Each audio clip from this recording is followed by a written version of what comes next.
Assalamualaikum, selamat datang di channel YouTube Lovely Math.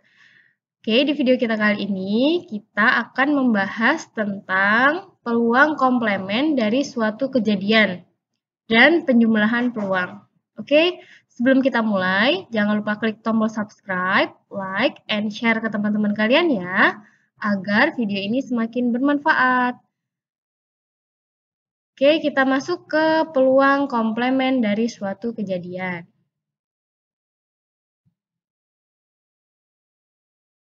Peluang komplemen dari suatu kejadian, jika A adalah suatu kejadian, kemudian ada A aksen, atau lambang dari komplemen ini bisa A aksen, bisa A pangkat C, itu juga komplemen. A aksen adalah komplemen dari kejadian A. Jadi ada A, peluang suatu kejadian, kemudian A aksen adalah komplemen dari kejadian A.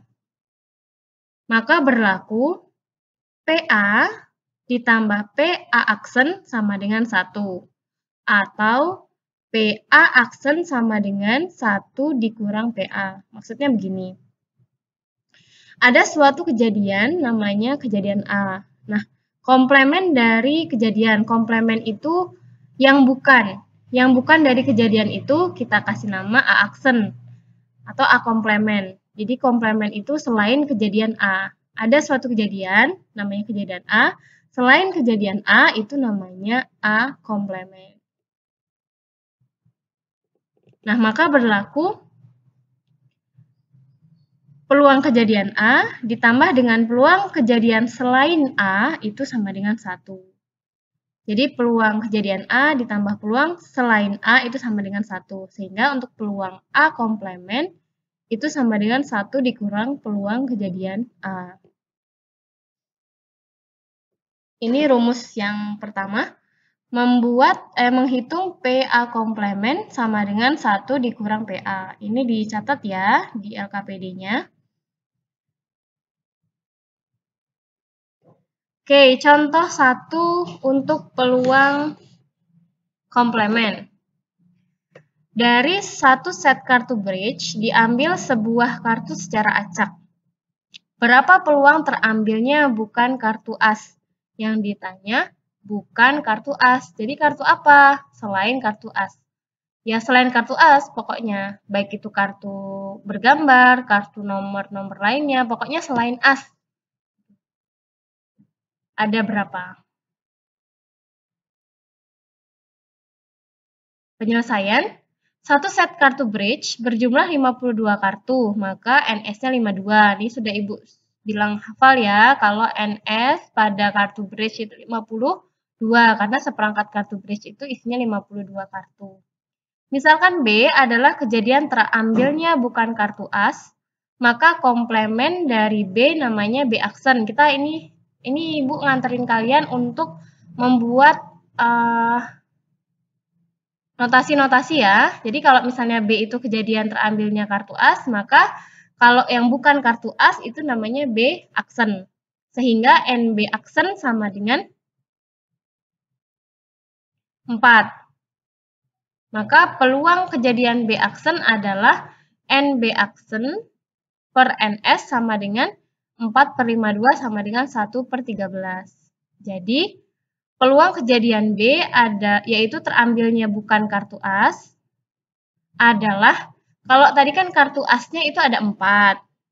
Nah, sekarang yang bukan kartu as berarti PB sama dengan 1 dikurang PB aksen sama dengan 1 dikurang 1/13. Berarti sama dengan 12/13. Oke, itu untuk peluang komplemen. Nah, materi yang kedua, penjumlahan peluang. Dalam percobaan pelemparan 2 buah dadu bersamaan, misalkan kejadian A adalah jumlah angka yang dihasilkan 4, dan kejadian B adalah jumlah angka yang dihasilkan 10. Maka kejadian A itu 1, 3, 2, 2, 3, 1. Ini kan jumlahnya 4. Dan B 4, 6, 5, 5, dan 6, 4. Nah, tampak di sini bahwa tidak ada satupun elemen A yang sama dengan elemen B. Jadi kan kalau misalnya kejadian A-nya itu tadi jumlah angkanya 4, ini. Kemudian jumlah angkanya 10 si B, nggak ada yang sama kan? Nah, kalau nggak ada yang sama antara elemen A dengan elemen B, maka kejadian A dan B dalam hal ini disebut sebagai kejadian saling lepas. Karena tidak ada satupun elemen di A yang sama dengan elemen B. Berarti mereka itu saling lepas.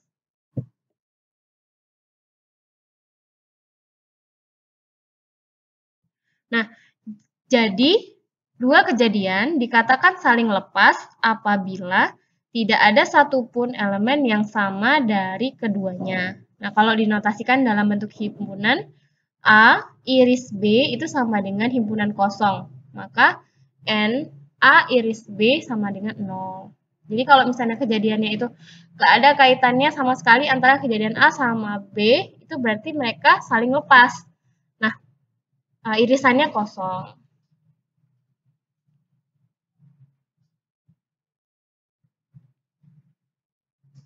Kalau digambarkan diagram Venn, nah ini namanya ada himpunan A, himpunan B, mereka nggak ada irisan. Misalnya tadi kan bola merah sama bola kuning, mereka kan nggak ada irisan tuh, nggak ada kan bola di dalam suatu kotak ada dua bola merah dan bola kuning. Apakah di dalamnya ada bola orange? Nggak ada, karena kan yang dikatakan tadi 2 bola merah sama 3 bola kuning, tidak ada orange. Berarti itu namanya kejadian saling lepas, tidak ada irisan. Nah, untuk kejadian saling lepas, PA gabung B itu sama dengan PA tambah PB. Jadi peluang kejadian A ditambah dengan peluang kejadian B. Itu untuk kejadian saling lepas. Namun ada juga yang dikatakan dengan PA dan B tidak saling lepas. Jadi misalnya ini himpunan A, kemudian sama himpunan B. A sama B ada irisan, maka ini dikatakan tidak saling lepas. Jadi mereka tuh nggak saling lepas karena mereka ada irisan. Contohnya gini, ada orang yang rambutnya keriting, sama ada orang yang rambutnya hitam. Kalau ditanya apakah mungkin ada orang yang rambutnya keriting dan hitam? Nah, bisa jadi kan ada orang rambutnya keriting hitam. Berarti mereka gabungan antara yang kumpulan orang-orang keriting sama kumpulan orang-orang rambutnya hitam, tapi juga ada orang-orang yang rambutnya keriting dan hitam. Jadi dia irisan antara kedua sifat. Nah, itu namanya kejadiannya itu tidak saling lepas. Nah, untuk A dan B, dua kejadian tidak saling lepas, berarti mereka punya irisan. A iris B-nya tidak sama dengan himpunan kosong, maka berlakunya P gabung B sama dengan PA tambah PB dikurang dengan PA iris B. Jadi dikurang dengan irisannya itu. Jadi kesimpulannya yang pertama, untuk kejadian lepas, saling lepas, itu ada saling lepas dan kejadian tidak saling lepas. Ingat ya, kalau saling lepas tidak ada irisan, kalau tidak saling lepas dia punya irisan. Jadi dalam menghitungnya sebenarnya sama-sama dia ditambah, nih, sama-sama ditambah, hanya saja kalau yang saling lepas tidak ada pengurang si irisan.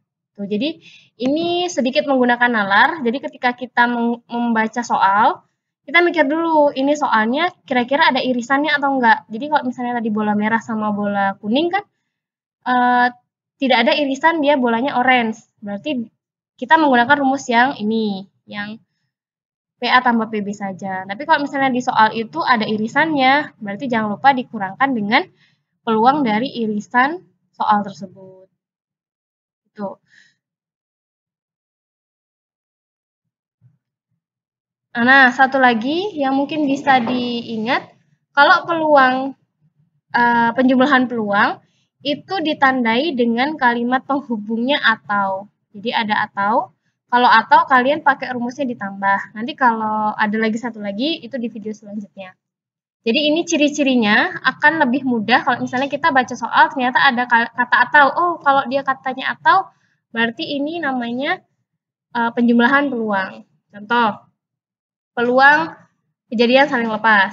Dua buah dadu dilambungkan secara bersamaan. Berapa peluang muncul angka berjumlah 4 atau 10?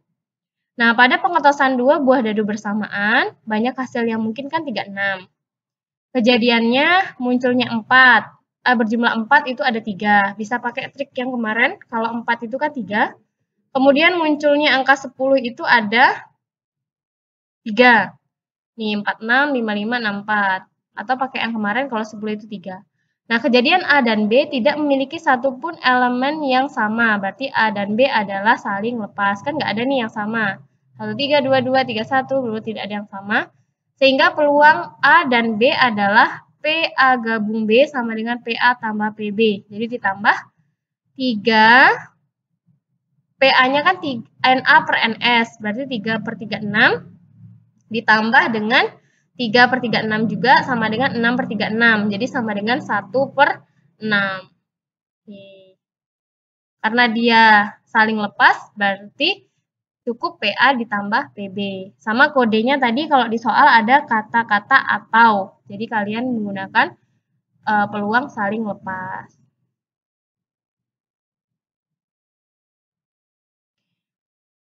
Oke, demikianlah video kita kali ini tentang peluang komplemen suatu kejadian dan penjumlahan peluang. Jangan lupa klik tombol subscribe, like, and share ke teman-teman kalian ya. Assalamualaikum.